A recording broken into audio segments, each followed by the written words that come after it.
मान लीजिए कि सच्चाई एक औरत है, तो क्या आज तक के फिलोसफर्स ने उसे समझने में गलतियां नहीं की?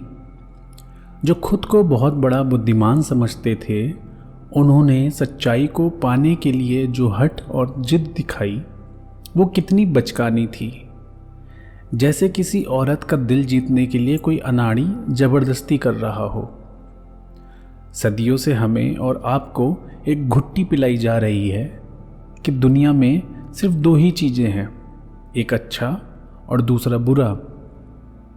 जैसे पूरी कायनात सिर्फ ब्लैक एंड वाइट में बटी हुई हो और लोग इस भेड़ चाल का हिस्सा बनकर खुद को बहुत शरीफ समझने लगते हैं। लेकिन कभी रात के सन्नाटे में खुद से पूछा है कि जिसे दुनिया सच्चाई कहती है, वो सिर्फ अंदर के छिपे हुए डर और कायरता का दूसरा नाम तो नहीं?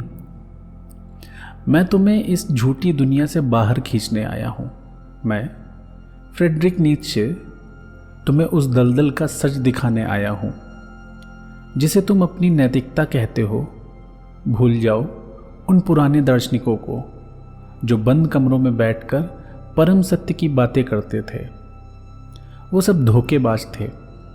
उन्होंने अपने डर को, अपनी कमज़ोरियों को एक खूबसूरत लिबास पहनाया और उसे नाम दे दिया गॉड, वर्च्यू और मोरालिटी। लेकिन आज मैं इन नकाबों को तार तार कर दूंगा। सोचो, यह सच क्या है? लोग कहते हैं कि सच की खोज करो, पर क्यों?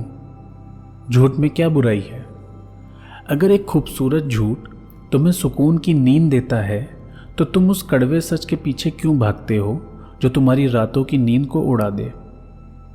असलियत यह है कि आज तक किसी ने सच की खोज की ही नहीं। सबने सिर्फ अपनी इच्छाओं को सच का नाम दिया है। तुम्हारी बुद्धि, तुम्हारा यह दिमाग जिसे तुम रैशनल समझते हो, वो कुछ नहीं है, बस तुम्हारी दबी हुई आदतों और वासनाओं का एक गुलाम है। तुम सोचते वही हो जो तुम्हारा डर तुमसे सुचवाना चाहता है। चलो हमारे इस प्रीजुडिस की आखिरी परत को भी छील कर देखते हैं। तुम्हारी इस फ्री विल यानी स्वतंत्र इच्छा की धज्जियाँ उड़ाते हैं।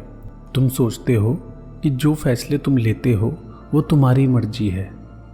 कितनी बड़ी गलतफहमी है।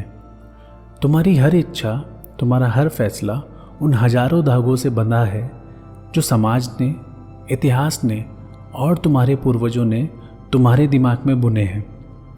तुम एक कठपुतली हो जो सोचती है कि वो खुद नाच रही है। जब तुम किसी पर दया करते हो तो तुम्हें लगता है कि तुम बहुत महान हो। नहीं, तुम दया इसलिए करते हो क्योंकि तुम खुद कमज़ोर होने से डरते हो। तुम दूसरों में खुद की बेबसी देखते हो। यह तुम्हारी महानता नहीं, तुम्हारी हर्ड मेंटेलिटी यानी भेड़ों का झुंड बनने की चाहत है। और यह जो तुम्हारे तथाकथित संत और महात्मा हैं, कभी गौर से देखो उनकी आंखों में। जो वासना वो दुनिया के सामने छोड़ चुके होते हैं, वो उनके सपनों में, उनके छिपे हुए इरादों में और क्रूर तरीके से लौटती है। वे खुद को तकलीफ देते हैं, खुद को भूखा रखते हैं और सोचते हैं कि वे भगवान के करीब जा रहे हैं। क्या बकवास है! यह सिर्फ और सिर्फ सेल्फ डिस्ट्रक्शन है, अपने ही जीवन से नफरत करने का एक बीमार तरीका। वे जिंदगी की जीवंतता से डरते हैं, इसलिए वे मौत की पूजा करने लगते हैं। लेकिन मैं तुम्हें एक नई राह पर ले जाना चाहता हूँ। एक ऐसी राह जो बहुत अकेली है, बहुत अंधेरी है, जहाँ पैर रखने से कमज़ोर दिल वाले काँप उठेंगे। मैं बात कर रहा हूँ विल टू पावर की, शक्ति की चाह। यही इस ब्रह्मांड का एक इकलौता सच है।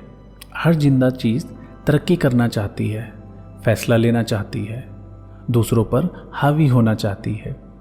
एक छोटा सा पौधा भी मिट्टी को चीरकर बाहर निकलता है ताकि वो बाकी पौधों से ज़्यादा धूप ले सके। क्या वो पौधा बुरा है? नहीं, वो जी रहा है। लेकिन तुम इंसानों ने इस ताकत की चाह को पाप कह दिया। तुमने शेर को पिंजरे में बंद कर दिया और उसकी दहाड़ को भूलकर भेड़ की मिमिहाहट को शांति का नाम दे दिया। तुमने एक गुलामों की नैतिकता यानी स्लेव मेंटेलिटी बना ली। जो कमज़ोर हैं, जो डरपोक हैं, जो जिंदगी की जंग में हार चुके हैं, उन्होंने मिलकर एक कानून बनाया। जो अमीर है वो बुरा है, जो ताकतवर है वो पापी है, और जो हमारे जैसा गरीब, लाचार और दुखी है बस वही भगवान का प्यारा है। क्या घटिया मजाक है। तुमने अपनी कमजोरी को नेकी बना लिया ताकि तुम्हें अपनी नाकामी पर शर्मिंदा ना होना पड़े। क्या किसी इंसान में आज इतनी हिम्मत बची है कि वो समाज के बनाए नियमों पर आंख मूंदकर चलना छोड़ दे? क्या तुम में इतनी ताकत है कि तुम अपने खुद के मूल्य तय कर सको?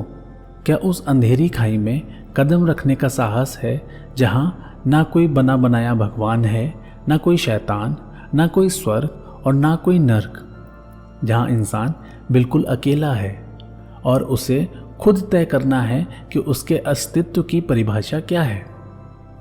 यह आसान नहीं है। जब कोई इस भेड़ चाल से अलग होता है तो यह झुंड उस पर हंसता है, उसे पत्थर मारता है, उसे पागल कहता है। उसे अकेलापन ऐसा काटता है कि वो चीख उठता है। कई बार उसे लगता है कि काश वो भी उसी झुंड का हिस्सा होता, जहाँ कोई जिम्मेदारी नहीं थी, जहाँ सिर्फ दूसरों के पीछे चलना था। लेकिन याद रखना, जो सबसे ऊंचे पहाड़ पर चढ़ते हैं वे हमेशा अकेले होते हैं। उनकी हवा अलग होती है और उनका आसमान भी अलग होता है। यहीं से जन्म होता है मुक्त चेतनाओं यानी फ्री स्पिरिट्स का, यानी उन आज़ाद दिमागों का जो इस अच्छे और बुरे के पिंजरे को तोड़कर बाहर खड़े होते हैं। ये आने वाले कल के नए दार्शनिक और निर्धारक हैं, जो दूसरे के बनाए रास्तों पर नहीं चलते बल्कि खुद आदेश देते हैं और अपने मूल्य तय करते हैं।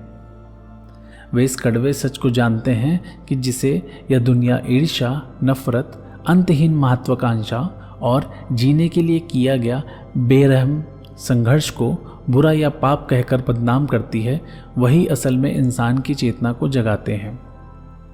जैसे एक महान पेड़ को आसमान छूने के लिए अपनी जड़ों को सबसे अंधेरी और डरावनी मिट्टी में धंसाना पड़ता है, ठीक वैसे ही महान मनुष्य को गढ़ने के लिए इस दुनिया के सारे दुखों और अंधेरों से गुजरना पड़ता है। इसके बिना कोई और दूसरा रास्ता है ही नहीं। तो फैसला इंसान को खुद करना है। क्या उसे उसी पिंजरे में सुरक्षित रहकर एक आम भेड़ की तरह मरना है, या फिर उस कड़वे, डरावने लेकिन बेहद खूबसूरत सच का सामना करना है जो अच्छे और बुरे की सरहद के पार इंतजार कर रहा है? सावधान रहना, क्योंकि जब तुम बहुत देर तक किसी गहरी खाई को देखते हो तो वो खाई भी तुम्हारे भीतर देखने लगती है। निर्णय लो इससे पहले कि बहुत देर हो जाए।